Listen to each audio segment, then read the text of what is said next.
el momento en que nos pueda hacer Sí, ese adelanto de la tercera parte, que nos viene muy bien a ya, los pues, que leímos la primera, ¿eh? yo feliz.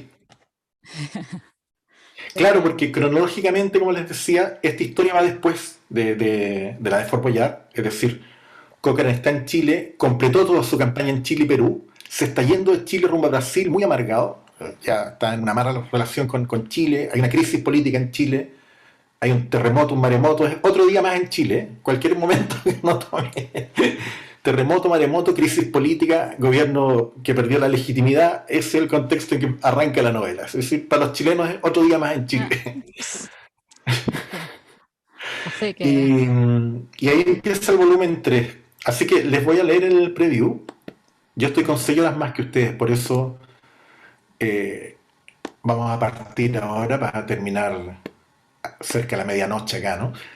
Les voy a leer las primeras 10 páginas, que son el prólogo en que presento al antagonista de Cochrane y después un pedacito del primer capítulo donde aparece Cochrane. Para que tengan el gustito ahí de verlo en Chile, porque es la primera novela de la saga que va a estar ambientada en Chile.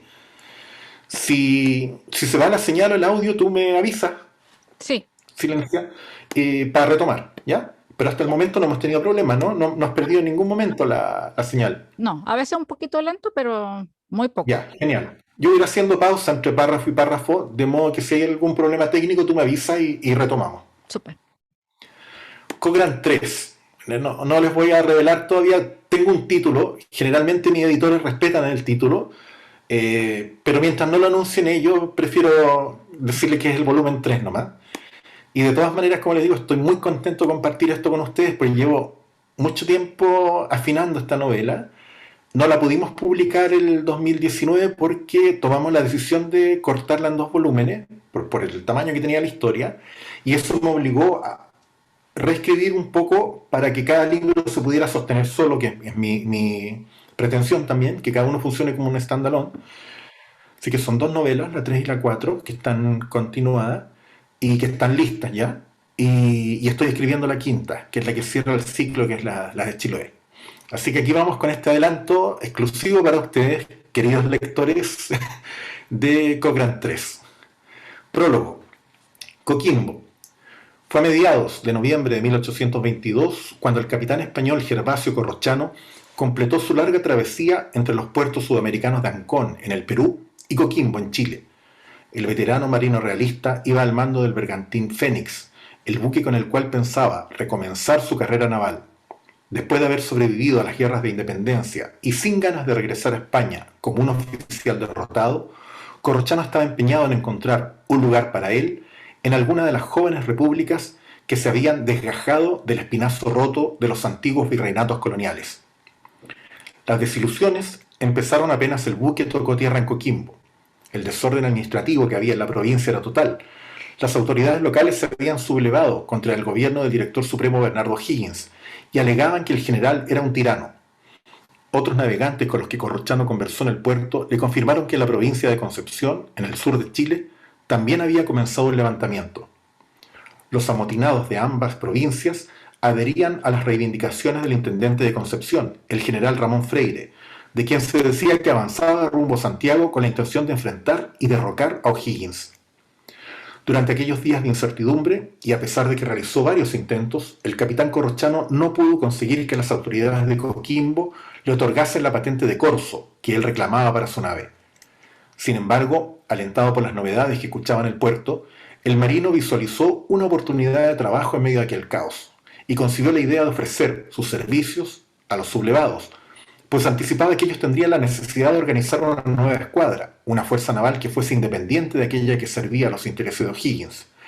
Imaginó que en un escenario así, tal vez él, debido a su experiencia, fácilmente podría quedar a la cabeza de la flota rebelde. Pero sus expectativas no fueron satisfechas.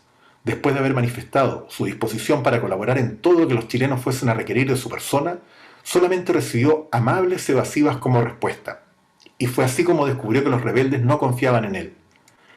Tras interrogar a algunos marineros en diferentes lugares del puerto, Corrochano supo que su reputación en Chile estaba completamente arruinada desde mucho antes de que él tocase tierra, y confirmó, con una gran consternación, que ninguno de los sublevados le ofrecería jamás un empleo, aunque necesitasen desesperadamente su ayuda, y aunque la situación de ellos fuese precaria, como de hecho todavía lo era, el marino español no necesitó preguntar nada más. Alguien había predispuesto a los chilenos en contra suya, y antes de que ellos le dijesen quién fue, él ya sabía que la culpa de todo eso era de su más grande enemigo, el comandante de la escuadra chilena, Lord Thomas Cochrane. No había nada más que el capitán del Fénix pudiese hacer para mejorar su suerte. Si Cochrane había hablado en su contra, eso significaba que no recibiría patente de corso en ningún otro puerto chileno. Otra vez el fantasma del hombre que expulsó a los españoles del Pacífico irrumpía en su vida. Parecía una pesadilla interminable. En el pasado, Corrochano, al igual que tantos otros compañeros suyos, luchó a muerte contra el diablo. Así era como llamaban a Cochrane todos los antiguos oficiales realistas. Y aunque él respetaba el valor de su formidable enemigo, no le temía. De hecho, Corrochano era uno de los pocos marinos vivos, o tal vez el único en todo el mundo, que podía jactarse de haber humillado en una ocasión al almirante escocés. Él lo engañó en California y sobrevivió para contarlo. Tal vez eso explicaba el odio que Cochrane parecía haber concentrado en su persona. Desde sus primeras escaramuzas en el Callao hasta su último enfrentamiento en California, la sombra del diablo marcó a Corrochano para siempre. Pero lo consolaba la certeza de que también había sucedido a la inversa. Cochrane nunca pudo doblegarlo completamente, porque él siempre se las ingenió para escapar ileso, y eso opacó el regreso del almirante al Callao, e introdujo una cuña en su ya desgastada relación con el general José de San Martín. Ambos jefes patriotas estaban enemistados desde el inicio de la expedición libertadora del Perú. A Corrochano, esta expedición siempre le pareció un engendro, un monstruo de dos cabezas tan contrahecho como aquel perro maldito de los griegos, Ortro. San Martín iba a cargo del ejército y Cochrane de la escuadra. No había espacio suficiente como para contener a dos personalidades tan fuertes, a dos líderes naturales, dentro de una misma fuerza invasora. Y por eso a la larga, cada uno terminó actuando por su cuenta, especialmente luego de que San Martín se autoproclamase protector del Perú, cargo que al marino escocés le pareció la semilla de una dictadura. Cochrane renunció a la flota libertadora, regresó a Chile y se encerró en su hacienda de Quintero. Y aunque la independencia de Lima fue proclamada en julio de 1821, el arte de gobernar el Perú resultó ser un acertijo que San Martín jamás pudo resolver. Corrochano, muy a pesar suyo, tampoco pudo.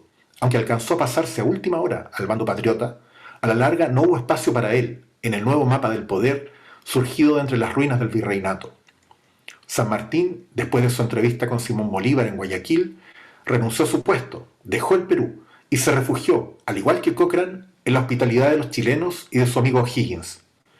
De este modo, Corrochano sobrevivió para ver a Cochrane y a San Martín fuera del Perú, el país al que ambos militares se habían ido a liberar con tanta pompa y altanería, solamente para encontrarse con la sorpresa de que a los peruanos no les entusiasmaba la idea de tomar las armas y los uniformes que llenaban las bodegas de los buques chilenos para batirse a muerte contra las tropas realistas. Cuando quedó sin trabajo como marino de guerra, Corrochano decidió convertirse en corsario, bajo las órdenes de un grupo de armadores peruanos, y partió a probar suerte en el extremo austral del continente americano, en Chile. Durante las últimas horas que pasó en Coquimbo, en donde gastó sus escasos recursos en reabastecer al Fénix, el capitán Corrochano recibió la única buena noticia que llegaría a sus oídos en todo lo que iba corrido de aquel funesto viaje. El general José de San Martín, que aún vivía como asilado político en Chile, había dado un golpe letal a Cochrane. San Martín se alojaba todavía en el Palacio de Gobierno, en Santiago, y en aquel mismo lugar entregó al general O'Higgins un completo reporte sobre la actuación de Cochrane en el Callao. No era la primera vez que San Martín levantaba cargos contra Cochrane. Despectivamente lo apodaban sus cartas Lord Filibustero, aunque nadie supo si alguna vez tuvo el valor suficiente como para decírselo en su cara. Pero esta vez los cargos eran, al parecer, demoledores. En el informe entregado a O'Higgins, San Martín culpaba a Cochrane de todo tipo de insubordinaciones y deslealtades, y hasta lo acusaba de haber ejercido la piratería durante la campaña del Perú. Se comentaba que O'Higgins, después de conocer estas acusaciones, estaba más indignado con el almirante que con los rebeldes de Coquimbo y Concepción que marchaban contra su gobierno. Y se decía que el director supremo pronto viajaría a Valparaíso para dar de baja y arrestar personalmente a Cochrane, quien todavía era comandante de la flota chilena. El capitán Corrochano oyó estas novedades de labios de un armador chileno durante su última jornada en Coquimbo. Ojo por ojo, dijo en voz baja el marino español, con una sonrisa torcida, sobre el puente de su nave. Sus hombres no se le acercaban cuando lo veían hablar solo. Le temían. Su talla era desde ya imponente.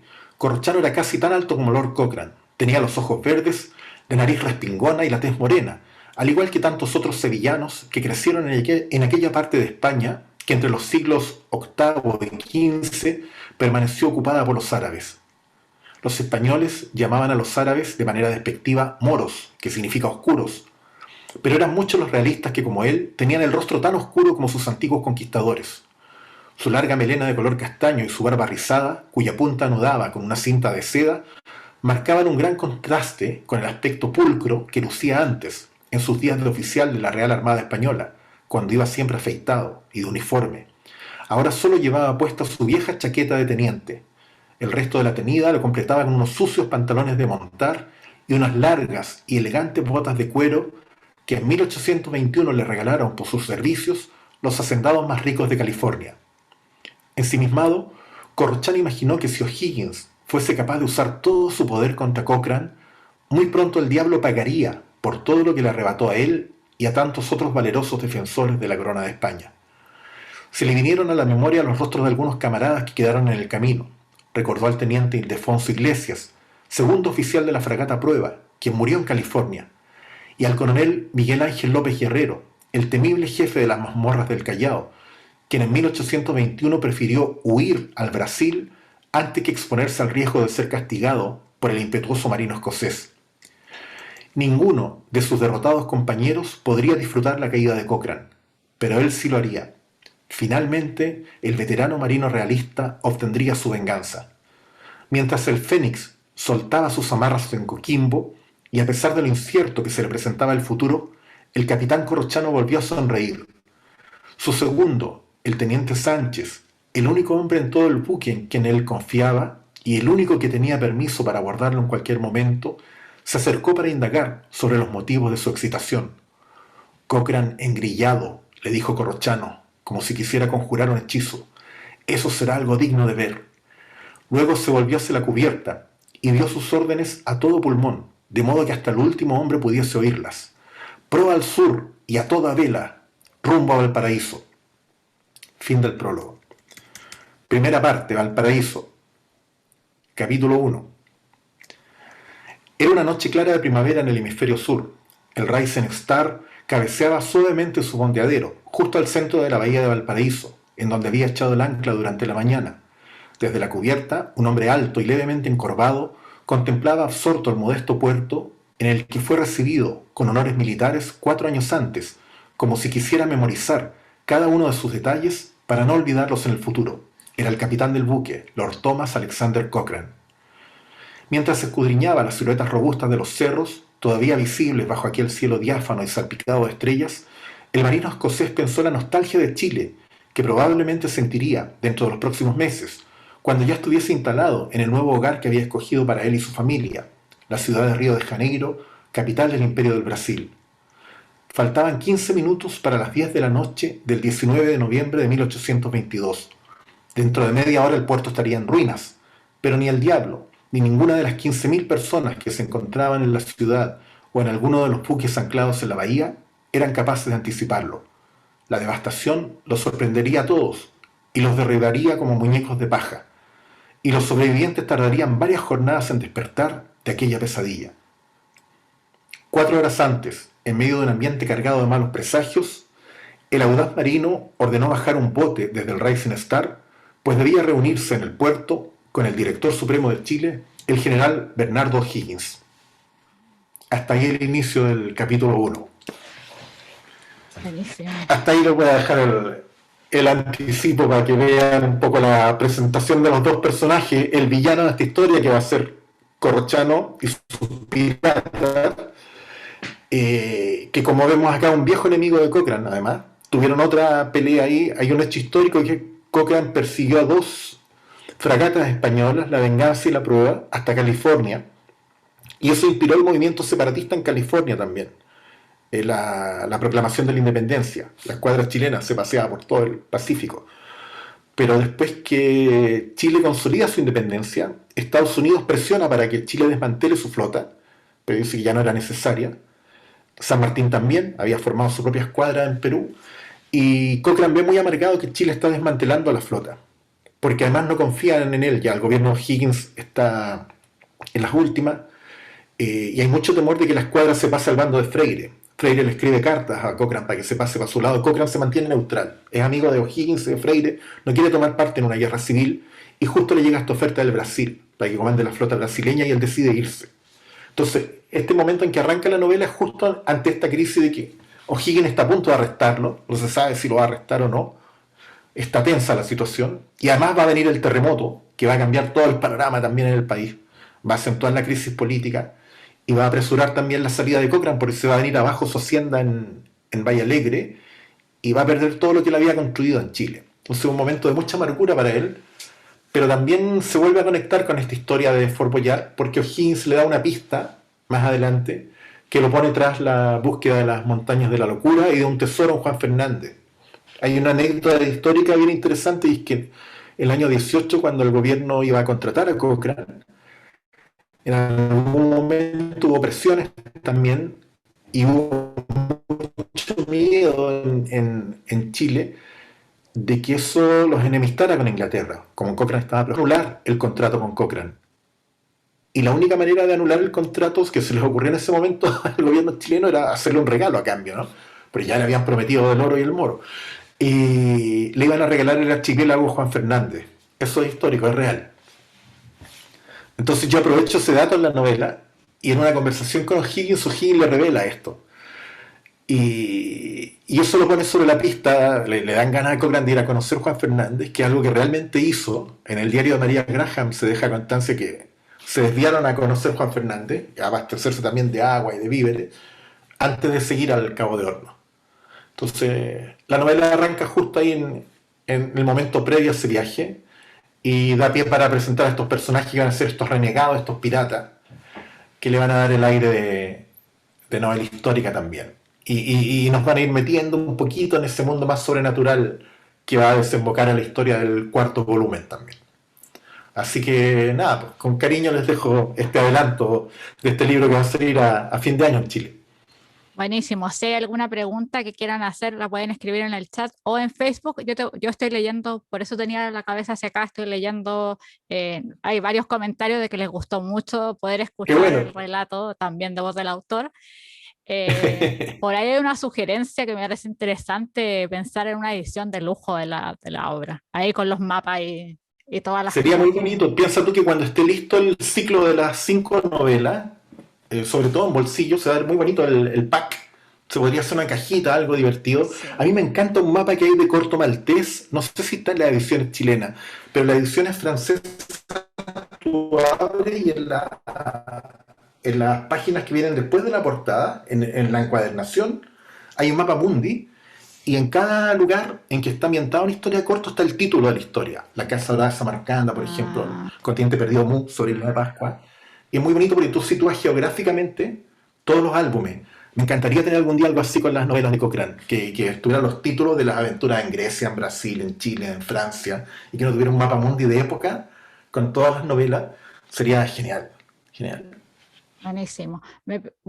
Estas son preguntas que se nos quedaron en el tintero que nos hicieron. Víctor pregunta, ¿qué te parece que los libros puedan usarse como material de lectura en colegios, en especial para la asignatura de historia? Yo creo que se podría, porque hay toda una ambientación histórica con la que he sido muy cuidadoso. Es decir, toda la línea de tiempo de Cochrane he tratado de no cambiarla por el cariño que le tenemos los chilenos al personaje, y porque me gusta esta idea de que la gente, sobre todo los franceses, no lo conocían, para ellos es totalmente desconocido. Entonces cuando la gente dice me dan ganas de saber más sobre el personaje, encuentro que eso es un pequeño logro. Y en el caso de Chile lo mismo. Obviamente si tú lees Cochrane versus Turu, y sacas toda la parte de ficción Lovecraftiana, los monstruos, todo lo que queda como base histórica, lo que había hecho Cochrane en las guerras napoleónicas, su pasado como parlamentario radical que defendió el sufragio universal, todo eso es real. Todas las cosas que yo menciono, los experimentos que él hizo, en algunos casos me tomo pequeñas libertades como de adelantar las fechas. Por ejemplo, el Rising Star, el barco en el que está, en este preview que les leí, estaba en esa época en Chile, Y sin embargo, en esta novela, en Cochrane versus Tulu, estaba en construcción todavía. A mí, para fines dramáticos, me pareció interesante que peleara contra Tulu en el barco a vapor, ¿no? Le da un lado cyberpunk. Y porque también en el cuento La llamada de Tulu hay un barco que despedaza la cabeza de Tulu. Entonces quería reproducir ese momento, quería reproducir también los mejores momentos del cuento original. Entonces necesitaba el barco. Entonces lo hice navegar unos años antes, pero las notas históricas que pongo, y esto se lo copié a Bernard Cornwell, que es el autor de la saga de Sharp, pongo una nota histórica al final. Entonces para los lectores es muy fácil saber qué cosas son reales. Y en ese sentido el libro se podría tomar como referencia si alguien quisiera usarlo como entrada a un estudio histórico sobre Cochrane en un colegio, todo sería fantástico. Digo, para mí es deseable y he tratado de ser muy cuidadoso en términos de no cambiar los datos históricos de Cochrane y lo único que le agregué a él como personaje es esta relación con este mundo sobrenatural que se va desplegando en las primeras novelas, pero que es muy fácil distinguir ahí a cualquier lector lo histórico de la fantasía. Buenísimo, ya estamos en la De hora. hecho, te comentaba que la primera novela estuvo nominada acá en Rochefort, donde estaba el Arsenal Marítimo, que se menciona en la novela también, y uno de los museos marítimos más grandes de Francia. La nominaron como novela histórica. Eso para mí fue un buen piropo. Estuvo nominada entre las 17 finalistas como mejor novela histórica del año. Estuvo en la lista corta. Y en otro premio que es Livre à nous, que son 300 libreros de Francia que votan, libreros francófonos también de otros países, pero más de 300 libreros, en la categoría de literatura fantástica estuvo ahí entre los 12 finalistas también. Entonces funcionó para ambos públicos, digamos, como novela histórica, como novela fantástica. Yo pensaba siempre cuando la escribí, yo dije, bueno, los lectores de Lovecraft van a llegar por Tulu, los chilenos por Cochrane, porque los chilenos lo conocemos, pero fuera de Chile la gente llegará más por Tulu. Pero resulta que me he encontrado con lectores que no conocían ni al uno ni al otro. Entonces también es muy agradable cuando hay gente que te dice, me dieron ganas de leer a Lovecraft. Yo digo, pero aleluya, léelo, es muy bueno. Buenísimo. Oh, sí, buenísimo, el tremendo piropo llegar, que te digan, llegué a Lovecraft. Sí, Bueno, me preguntan ahí muy corto sí, si has escuchado hablar del juego de rol La llamada de Tulu. sí, mi editor lo jugaba. Yo no lo he jugado, pero mi editor francés, David Meuleman, lo jugó y dice que a él les puedo contar como anécdota, digamos, porque los derechos de mi novela los tiene Random House Chile, que fue el primero que lo editó. Entonces su departamento de derechos internacionales, que está en Barcelona, ofrece los libros del catálogo a distintas editoriales. Y ellos conocen obviamente a los editores, se los encuentran en las ferias, o los encontraban en las ferias antes de la pandemia, ahora es todo virtual.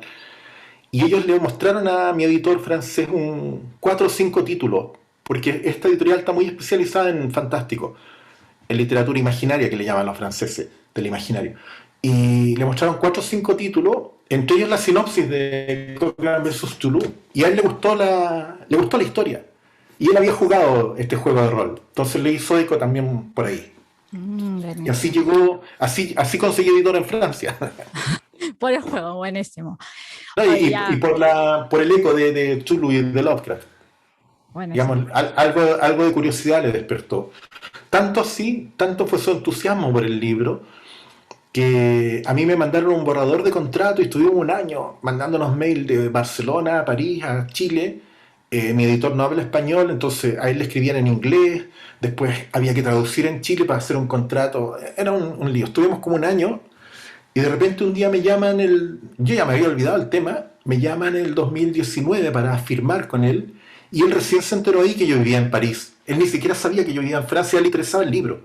Estaba muy contento cuando supo que yo vivía acá, pero dijo, bueno, vamos a poder promocionar juntos el libro. Y de hecho, bueno, he hecho algunas actividades, pocas, debido a la pandemia, pero él se enteró al momento después de un año, de que yo vivía acá, y yo lo conocí después de un año de intercambio de mensajes, en septiembre de 2019, y es tan entusiasta, tengo que decirlo esto, es tan entusiasta este editor, que él ya había mandado a traducir la novela. Él confiaba en que iba a firmar el contrato, que iba a llegar a acuerdo con Random House.